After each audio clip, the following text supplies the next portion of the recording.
I saw that David Attenborough documentary on chimps where they were eating those colobus monkeys and ripping them apart. I go, oh, this is why people are so crazy. We came from that thing. Yeah, exactly.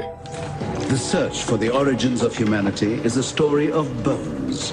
It is the story of our progress from ape to man.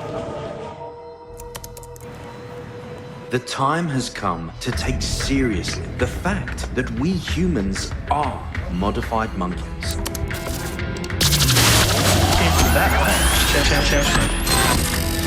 Ape to man.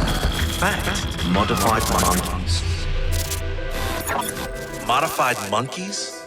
Is that what we are? Or is it just a mask some scientists want us to wear? Materialists seem intent on proving we evolved from ape-like ancestors. But is this really objective science? Let's take a look at the evidence. Dr. Casey Luskin, co-author of Science and Human Origins, shares his insight.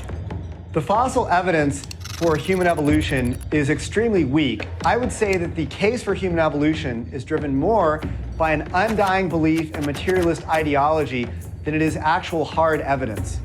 Even world-renowned evolutionist Stephen Jay Gould admitted how shaky the fossil evidence for human evolution is. Most hominid fossils, even though they serve as a basis for endless speculation and elaborate storytelling, are fragments of jaws and scraps of skulls. Biologist Jonathan Wells has 2 PhDs from UC Berkeley and Yale. He takes it a step further. The fossil evidence does not establish that humans evolved from apes. That's really a story to which the fossils have been added as illustrations. The illustrations and drawings of these missing links are often highly speculative. National Geographic, many years ago, had a page of drawings done by artists from the same set of bones. One looked like a gorilla, another looked like a modern human, another looked like a werewolf, all from the same set of bones. So the drawings are mostly imaginative, not evidence. It's a shame that most people take these drawings and the stories they tell as fact, even when they contradict the actual evidence. Take the drawings of Homo erectus, which often appear as intellectually inferior and far from human. But the fossil evidence paints a different picture. Below the neck, Homo erectus is almost identical to modern humans, and even its brain size is within the range of modern human beings. Homo erectus also used stone tools, they harnessed fire, and in fact, there's even some paleoanthropologists who believe that Homo erectus was capable of building boats. Homo erectus appears to have been a lot more intelligent than what scientists originally assumed, and what the public is often being told. Same thing goes for Neanderthals. Quite a few paleoanthropologists think that Neanderthals buried their dead, that they have been discovered with signs of high intelligence, including art and culture. So although many artist impressions will depict Neanderthals as very primitive, if a Neanderthal were to walk in the door right now, you would not be able to distinguish them most likely from a modern human being. As if the drawings weren't enough, some evolutionists actually try to portray the ape-like fossils as more like human, just to fit the narrative of a missing link.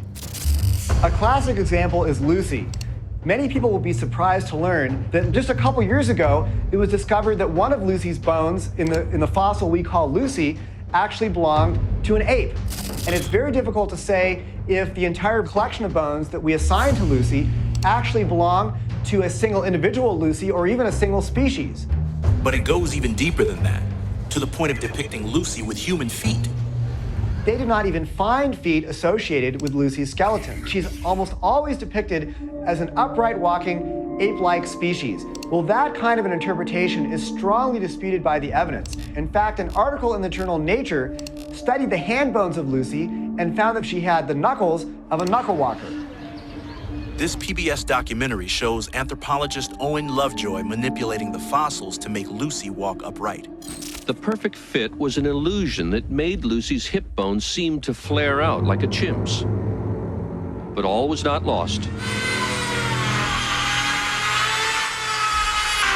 As a result, the angle of the hip looks nothing like a chimp's, but a lot like ours. And so in Lucy's pelvis had to be reconstructed using quite a bit of evolutionary interpretation and imagination. Leslie Aiello is an evolutionist, about as mainstream as you can get. And she put it very bluntly. Lucy and her fellow Australopithecines are like apes, and the Homo group are like humans. What's true of Lucy is true of other fossils. Another example is Artie, hailed as another crucial ape-to-man link, but the reality is very different.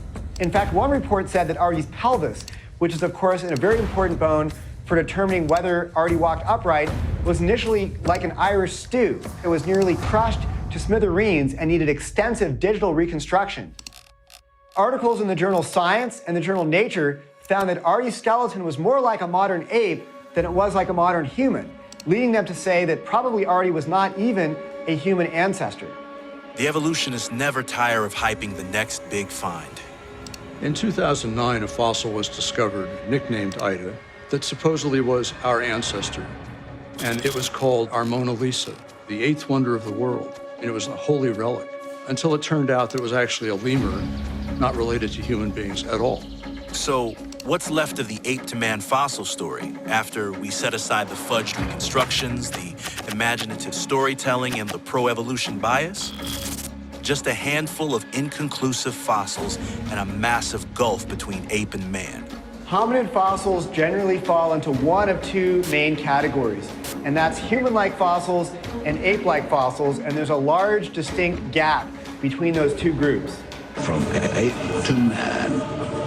It's time to lose the monkey bias. Without it, one can see what most people around the world already know. We humans are more than just another animal. Chimpanzees don't talk, they don't do mathematics, they don't speculate, they don't cook, they don't dance, they don't do music. Any cursory examination of the great apes and human beings reveal profound differences, biomechanically, biochemically, but above all in its nature and soul. Science does not need humans to share a common ancestor with monkeys. Materialism does. We are not materialists. We see the human soul. We experience love. We live with purpose. We fight for justice. We are the quiet majority, and we will be quiet no longer.